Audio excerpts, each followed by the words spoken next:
오늘 우리에게 주시는 하나님의 말씀은 사도행전 1장 3절부터 8절의 말씀입니다. 사도행전 1장 3절부터 8절의 말씀입니다.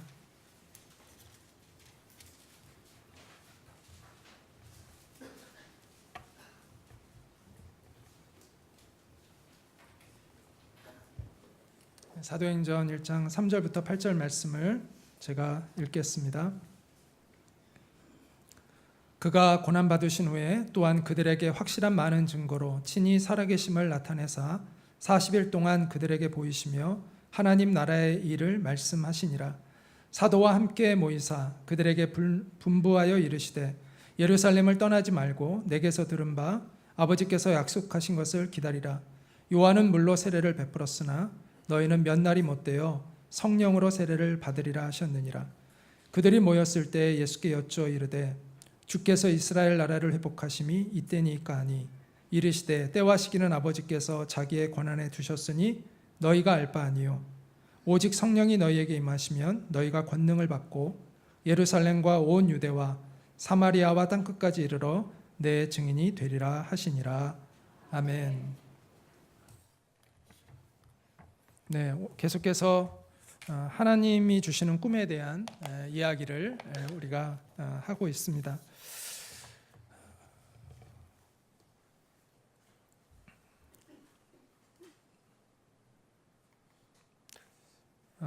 여러분 혹시 사관과 신사라는 영화를 보셨나요? 제가 고등학교 때 중학교인지 고등학교인지 확실하지는 않은데 하여튼 제가 그 청소년 시기에 이 영화를 봤습니다. 여기 나오는 여배우가 제 마음에 되게 이렇게 막 마음을 싱쿵거리게 해가지고 제가 두 번이나, 보통 저는 영화를 두 번 보지 않는데 이 영화는 두 번을 봤던 기억이 납니다. 근데 여기에 그 리차드 기어가 나오죠. 메이어라는 이름으로 거기에 나오는데 해군 사관 생도죠. 네, 거기 해군은, 미국 해군은 비행 파일럿을 길러내잖아요.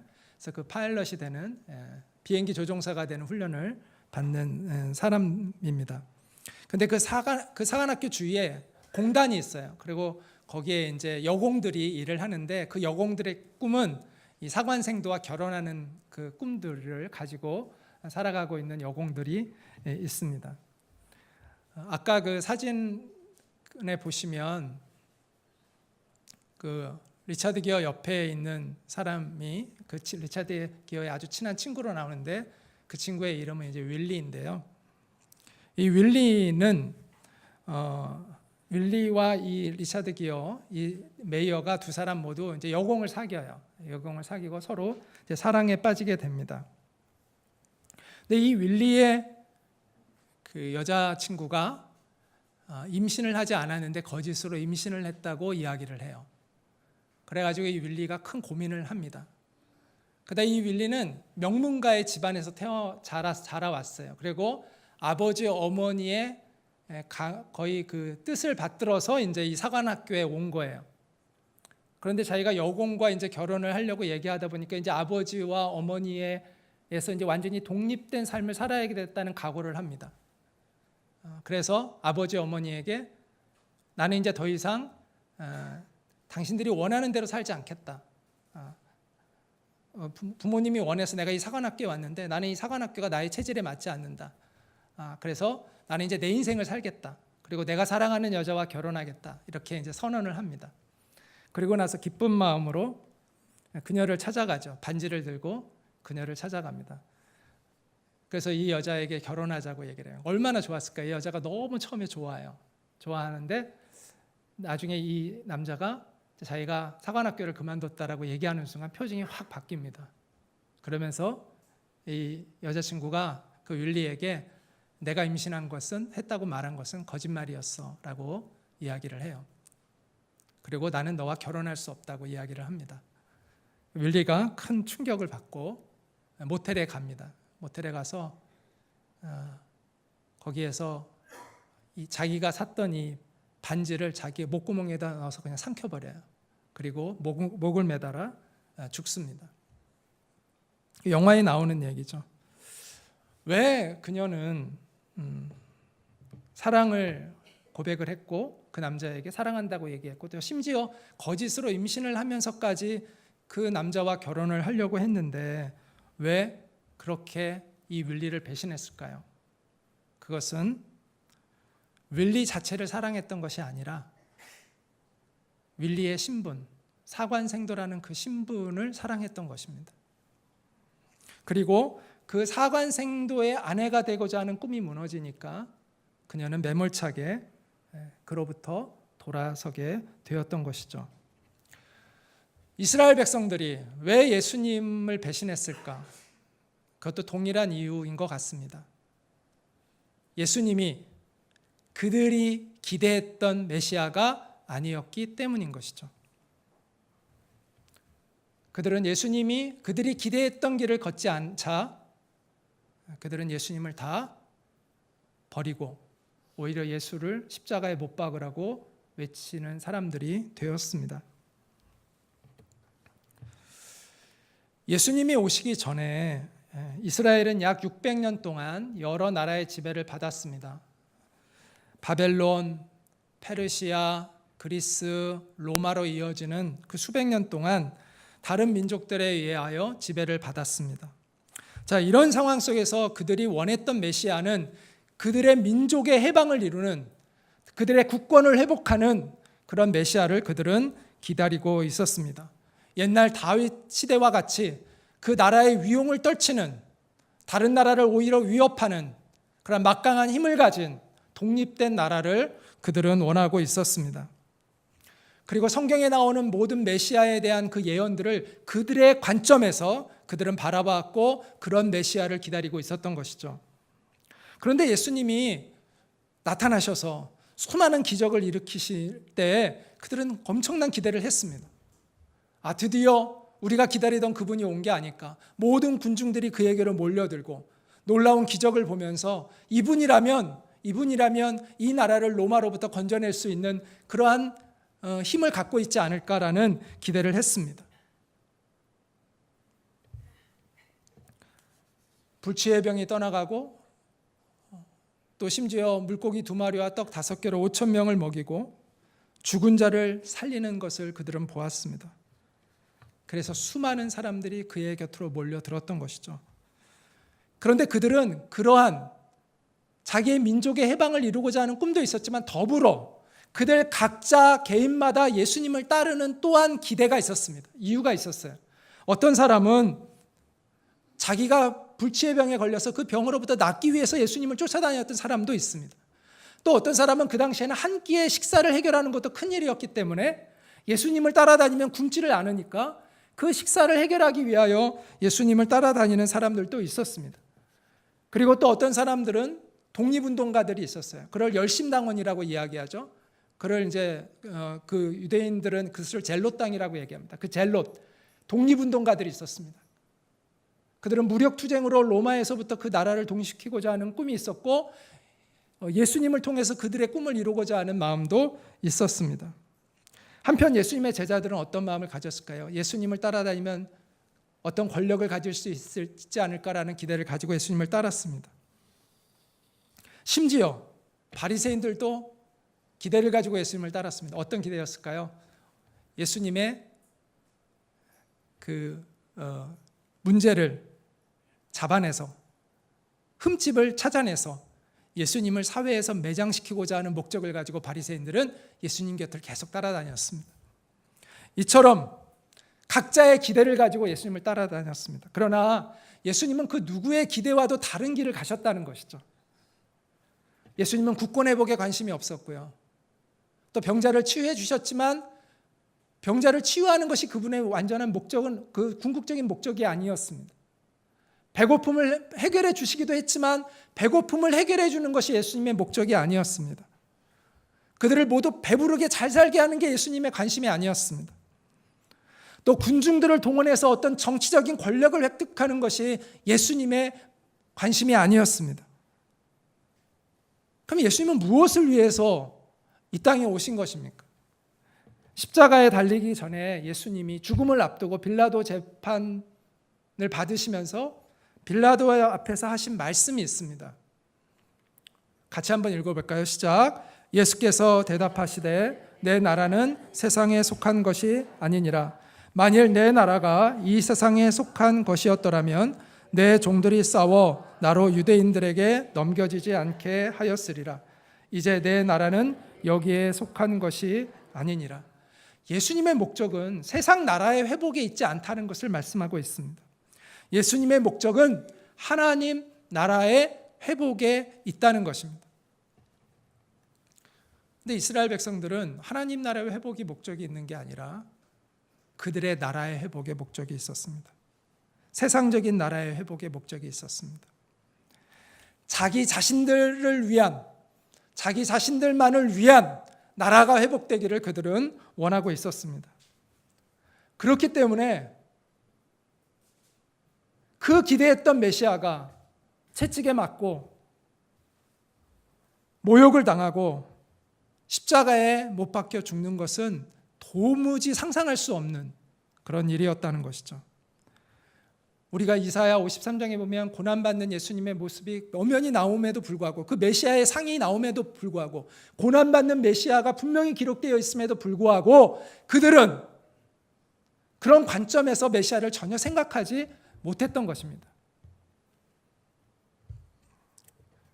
한마디로 예수님은 그들이 기대했던, 그들이 바라고 있었던 메시아가 아니었던 것이죠.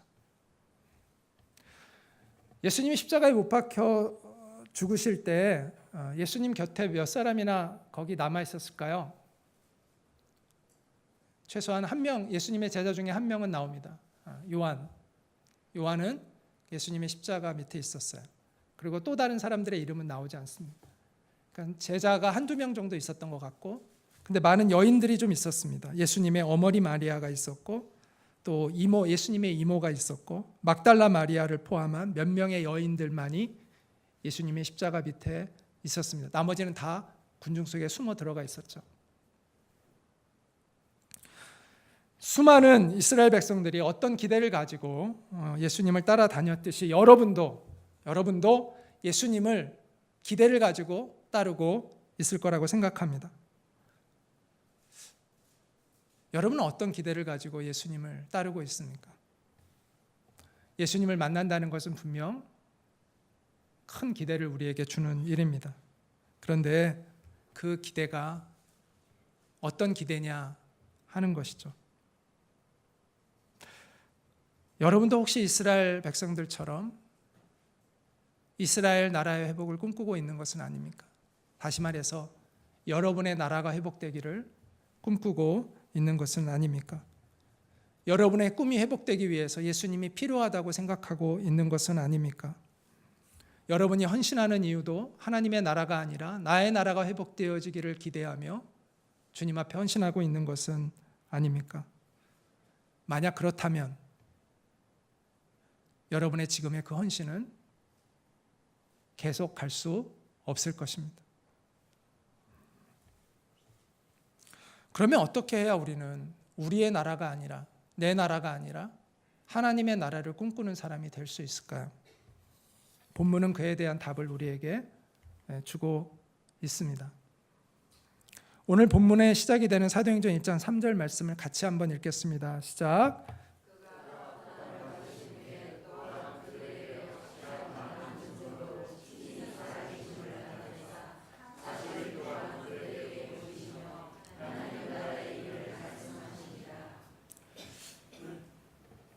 아까 예수님을 따라다녔던 다양한 사람들, 그들의 각각의 기대가 있었다고 말씀드렸잖아요. 그런데 우리가 한번 제자들에게만 하면 좀 더 깊이 포커스를 한번 두고 이야기를 한번 해보죠. 예수님의 제자들 가운데 야고보와 요한이 예수님께 와서 했던 말이 있습니다. 예수님에게 무슨 말을 했죠? 당신이 왕이 되면 우리를 당신의 좌우편과 좌편에 앉혀주십시오. 거기서 우리는 그 제자들이 기대하고 있었던 것이 무엇인가를 알 수 있습니다. 그런데 다른 제자들이 그 이야기를 듣고 뭐 했다고 이야기한 성경은 나오냐면 분하게 여겼다고 나옵니다. 그럼 다른 제자들도 비슷한 마음을 가지고 예수님을 따르고 있었다라는 것을 우리는 알 수 있습니다. 예수님이 십자가에 못 박혀 죽으신다고 말했을 때 베드로가 예수님 앞에 막아서죠. 절대 그렇게 못합니다 라고 이야기합니다. 성경에 보면 예수님을 베드로가 책망했다라는 말이 나옵니다. 그러니까 거기 책망이라는 말은 나오지 않지만 실제로 그 원어는 책망했다는 뜻입니다. 지금 베드로가 예수님께 이런 식으로 얘기하는 거예요. 예수님 지금 무슨 소리 하시는 거예요? 지금 말이 되는 소리를 하세요. 아니 예수님이 지금 십자가에 죽으시면 지금까지 우리가 예수님을 위해서 따라다니고 했던 그건 뭐가 되는 겁니까? 그럼 말도 안 되는 소리를 하지 마세요 라고 그런 식으로 이야기하고 있었다는 것이죠.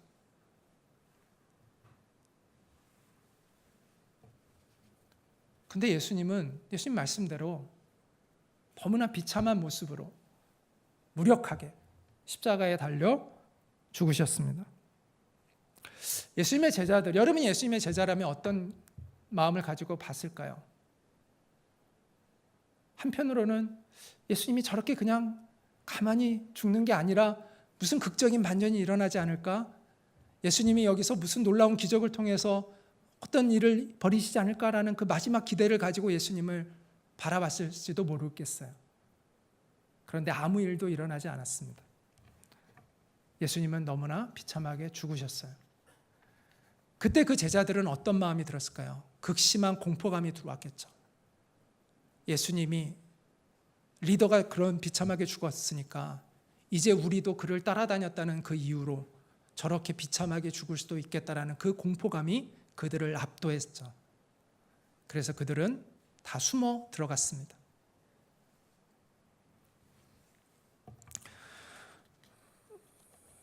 그런데 그들에게 놀라운 소문이 들려옵니다.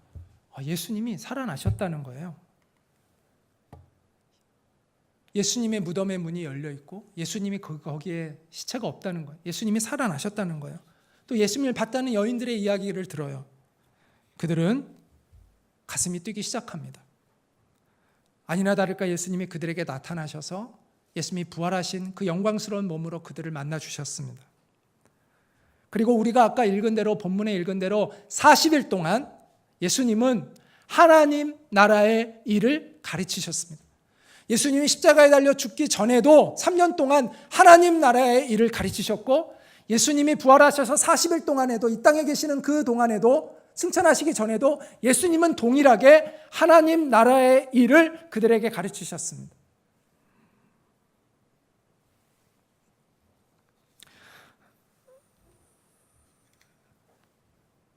그런데 우리가 본문을 보면요, 예수님과 제자들 사이에 엇박자가 나는 것을 보게 됩니다. 예수님은 계속해서 하나님 나라를 말씀하고 계시는데 제자들은 이렇게 얘기합니다. 그들이 모였을 때 예수께 여쭈어 이르되 주께서 이스라엘 나라를 회복하심이 이때니까 하니, 그들은 아직도 계속 이스라엘 나라의 회복을 꿈꾸고 있었던 것입니다. 예수님이 부활하니까 그들의 야망도 부활했습니다. 그러면 그렇지. 우리가 예수님을 이렇게 따라다녔던 것이 헛된 것이 아니지. 우리가 떵떵거리며 살 수 있는 그런 시대가 오겠지. 예수님이 역시 우리의 기대를 버리지 않았어. 그런 마음이 그들 마음속에 있었습니다. 그래서 그들은 묻습니다. 이스라엘 나라를 회복함이 이때니까. 물론 그들은 애국의 마음도 있었을 것입니다. 그러나 이 표면상의 이스라엘 나라를 회복하는 그것을 꿈꾸는 그 뒷면에는 그들의 나라를 꿈꾸고 있었다는 것이죠. 그들의 야망이 있었던 것입니다.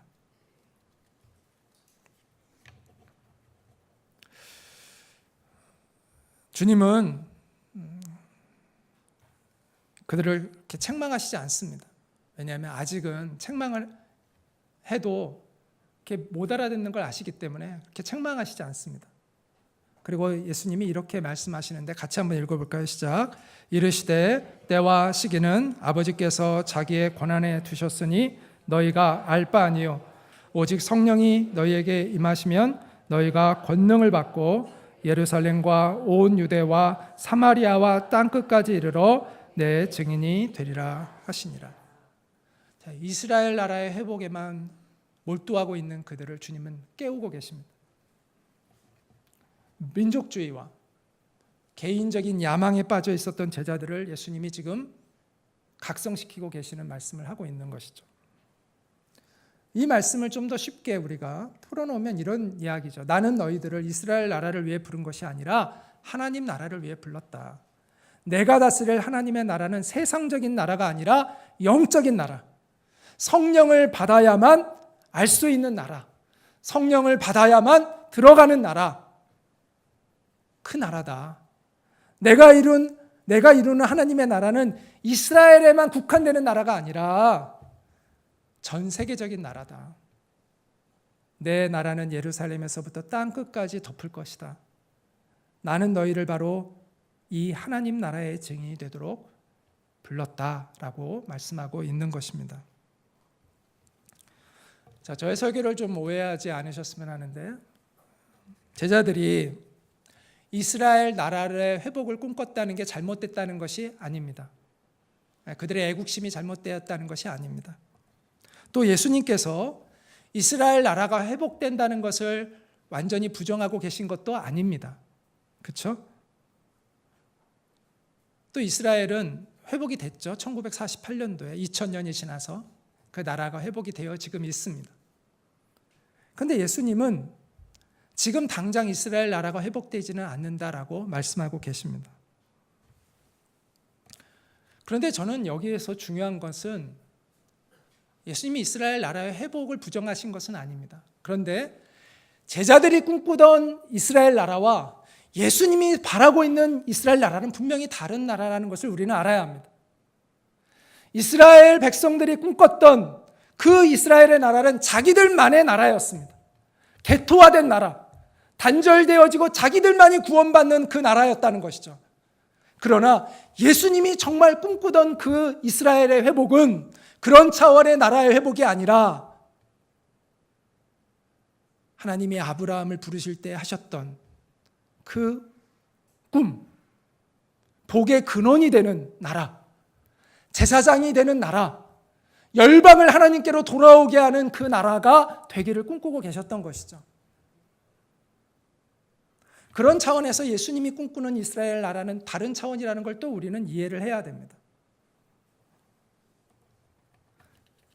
그리고 제가 강조하고자 하는 것은 그들이 이스라엘 나라를 독립을 꿈꿨다는 그것이 잘못됐다는 것이 아니라 표면상에 외치는 이스라엘 나라의 회복이라는 그 표면 뒤에 있는 그들의 마음에 감춰졌던 욕망들, 자기의 나라를 꿈꾸고 있었던 그들의 욕망들이 그 안에 내재되어 있었다라는 것이죠.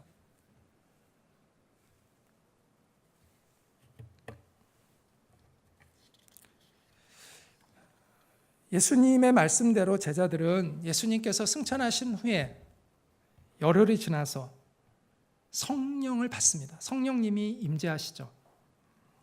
그때 그들은 성령의 충만함을 받게 되고 비로소 하나님의 나라가 무엇인지를 알게 되고 하나님 나라를 경험하게 되고 하나님 나라의 비전을 품게 됩니다. 그때야 비로소 그들은 그들이 품어왔던 이스라엘 나라가 얼마나 작은 나라였는지, 그들이 꿈꿨던 자기 나라의 회복이 얼마나 초라한 꿈이었는지를 그들은 그때 비로소 이해하게 되었다라는 것이죠. 그래서 그들은 더 이상 그들의 과거의 그들이 아니었습니다. 탐욕과 이기심의 지배를 받는 그런 자기 나라를 꿈꾸는 사람들이 더 이상 아니었습니다. 그들은 자신의 모든 것을 바쳐 심지어 목숨까지도 바쳐서 주님의 나라를 증거하는 하나님의 백성들이 되었습니다. 제가 여러분에게 5만 원짜리와 제가 가지고 있는 5만 원짜리와 여러분이 가지고 있는 1,000원짜리를 바꾸자 한다면 여러분은 기꺼이 기쁘게 바꾸시겠죠. 왜냐하면 여러분은 5만 원짜리의 가치를 아니까.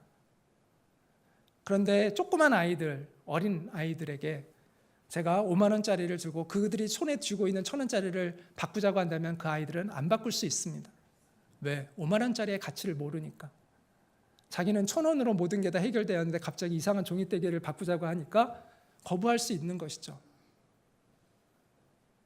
가치를 모를 땐 그렇게 사는 것입니다. 근데 5만 원의 가치를 알게 되면 1,000원을 버리는 것은 그렇게 어려운 것이 아닙니다.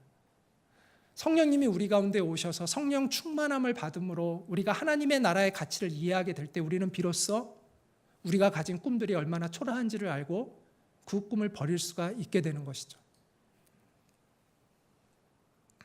하나님 나라를 위해서 사는 것은 억지로 되는 것이 아닙니다. 성령의 충만함 가운데 이루어지는 것입니다. 하나님의 영광을 알게 될 때, 하나님의 나라의 그 가치를 알게 될 때 우리는 그렇게 되어지는 것이죠. 예수님의 제자들이 바로 그렇게 된 것입니다. 성령의 충만을 받게 되고 그들은 하나님 나라의 가치를 알게 되고 그들은 이제는 하나님의 나라를 위해 살 수밖에 없는 존재가 될 수밖에 없었던 것입니다. 여러분, 무엇이 성령 충만한 증거일까요? 엄청난 은사를 가지고 남들이 하지 못하는 능력을 발휘하는 게 성령 충만일까요? 물론 성령님은 우리에게 그런 은사도 주실 수 있고 능력도 주실 수 있습니다. 그것이 성령 충만의 한 부분일 수는 있습니다. 그러나 그것이 성령 충만의 본질은 아닙니다. 성령 충만의 본질은 뭘까요? 그것은 하나님의 나라를 위해서 나를 내어드릴 수 있는 신념과 용기가 생기는 것입니다.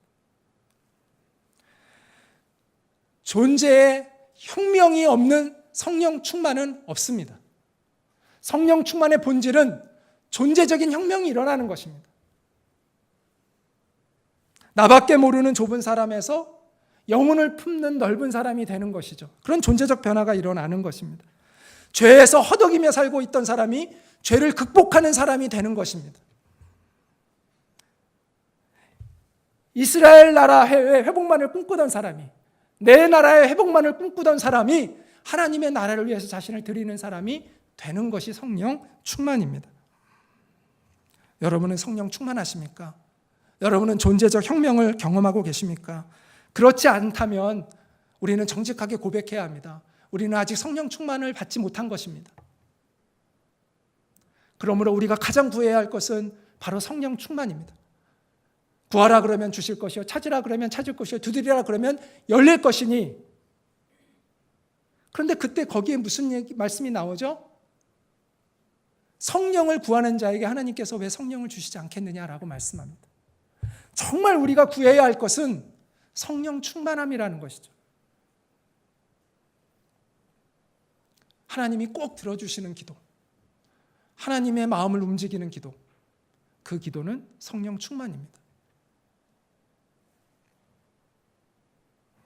우리가 성령 충만을 받게 되면 하나님의 나라를 꿈꾸게 될 뿐만 아니라 우리는 주님을 사랑할 수밖에 없는 사람이 될 것입니다.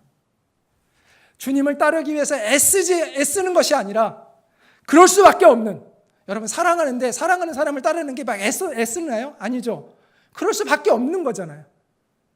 그가 불속을 가면 나도 불속에 뛰어들어가게 되는 거고, 그가 물속에 들어가면 나도 물속에 들어가는 것이 사랑이지, 사랑은 계산이 없어져요.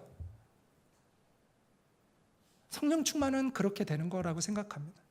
계산이 없어지고 그분이 가는 그 길을 나도 가게 되는 것, 그분을 정말 사랑하게 되는 것, 그것이 바로 성령 충만이라고 생각을 합니다. 성령 충만은 주님을 깊이 사랑하는 능력이다라고 말씀드리고 싶습니다. 한번 따라해 볼까요? 성령 충만은 주님을 깊이 사랑하는 능력이다. 어떤 손해가 오고 어떤 어려움이 오고 어떤 희생이 오더라도 주님을 따르는 것을 포기하지 않게 되는 것, 그렇게 주님을 사랑할 수밖에 없게 되는 것, 그것이 바로 성령 충만이라고 생각합니다. 오늘날 변질되어 버린 그리스도인들을 우리는 종종 보게 됩니다. 자신의 정체성을 잃어버리고 세상에 휩싸여 살아가고 있는 그리스도인들, 하나님의 나라를 위해서가 아니라 자신의 나라를 위하여 살아가고 있는 그리스도인들이 적지 않은 것이 현실입니다. 그러나 하나님은 항상 하나님의 사람들을 남겨두십니다. 지난번에 말씀드린 것처럼 남은 자들이 있습니다. 하나님이 남겨놓은 사람들이 있습니다. 주님을 따르는 그 일에 열정을 가지고 자신을 정결하게 하고 주님의 나라를 위하여 헌신하는 사람들이 남아 있습니다. 엘리야가 주님을 따르는 자가 나밖에는 안 남았다고 한탄할 때 주님께서 엘리야에게 아니다, 너처럼 나를 따르는 자가 아직도 이 땅에는 7천 명이 남아있다라고 말씀하셨습니다. 이 땅에는 우리만이 아니라 적지 않은 사람들이 주님의 나라를 위하여 살아가고 있습니다. 그러나 우리의 동지가 얼마나 많이 남아있느냐에 의해서 우리의 가는 길이 결정되는 것은 아닙니다. 내 아군이 얼마나 남아있느냐에 의해서 내 헌신이 결정되어지는 것은 아닙니다. 우리가 주님을 따라야 하는 이유는 단 한 가지죠. 우리가 주님을 사랑하기 때문입니다. 내가 주님을 사랑하기 때문입니다. 그래서 정말 나 홀로밖에 안 남아 있어도 우리가 그 길을 갈 수밖에 없는 이유는 그분을 우리가 사랑하기 때문인 것이죠. 그게 성령 충만이라고 생각합니다. 여러분, 성령 충만을 받으십시오. 주님을 뜨겁게 사랑하는 여러분이 되시기를, 저와 여러분이 되기를 소망합니다. 여기서 저는 한 가지 짚고 넘어가고 싶은 것이 있습니다. 그렇다면 하나님 나라를 위해서 살아간다는 게 무엇일까? 주님을 사랑해서 주님을 섬기며 살아간다는 것이 무엇일까? 그것이 내가 지금 하고 있는 직업을 포기하는 것이고, 학업을 포기하고 목사가 되고 해외 선교사로 나가는 것인가? 세상을 등지고 하루 종일 교회에서 시간을 보내는 것인가? 아닙니다. 하나님 나라를 위해서 살아간다는 것은 세상을 외면하고 세상을 떠나 살아가는 것이 아니라 세상 속으로 들어가서 하나님의 편으로 살아가는 것입니다. 온 세상에 하나님의 영광이 가득해지도록 주님을 그곳에서 섬기며 살아가는 것입니다. 하나님은 다양한 분야로 우리를 부르십니다. 모든 분야, 모든 영역에는 하나님의 뜻이 이루어져야 합니다. 하나님의 공의가 이루어져야 합니다. 모든 곳에는 하나님의 복음이 선포되어져야 합니다. 우리의 삶으로 또 우리의 입술로 복음은 선포되어져야 합니다.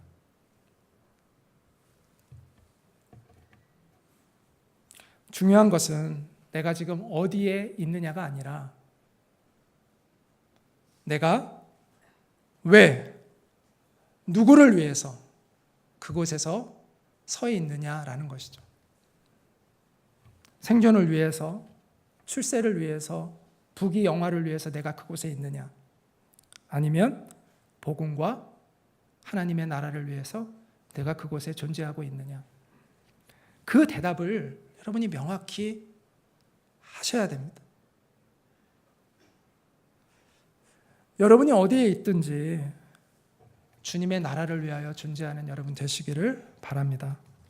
그런 사람을 피터 추카이라 목사님이 킹덤 프로페셔널이라는 이야기를 했습니다. 근데 저는 이 킹덤이라는 게 이제 하나님 나라를 의미하는 거죠. 그래서 킹덤 프로페셔널, 하나님 나라를 위한 어떤 전문가들이라는 의미죠. 근데 저는 이 프로페셔널이라는 이 단어가 가지고 있는 어떤 선입관이 있는 것 같아요. 그래서 우리가 프로페셔널하면 뭐 교수라든지 뭐 변호사라든지 어떤 특정한 직업군을 이렇게 생각하게 되는데, 그런 의미로 이것을 우리가 받아들이면 안 되겠다라는 생각을 합니다. 그래서 제가 이렇게 이 단어를 이렇게 묵상을 하다가 생활의 달인이라는 이 프로그램을 통해서 참 이 말이 참, 달인이라는 게 프로페셔널이잖아요. 생활의 모든 달인들이 있어요. 모든 직업에는 다 달인이 있어요. 전문가들이 있어요. 근데 제가 생활 속의 달인을 보니까 그 달인들이, 전문가들이 정말 열심히 최선을 다해서 사는데 그들은 자존심이 굉장히 강해요. 어떤 자존심이냐면 내가 이 업계에서는 최고라는 그 자존심을 지키기 위해서 정말 열심히 살아가더라고요.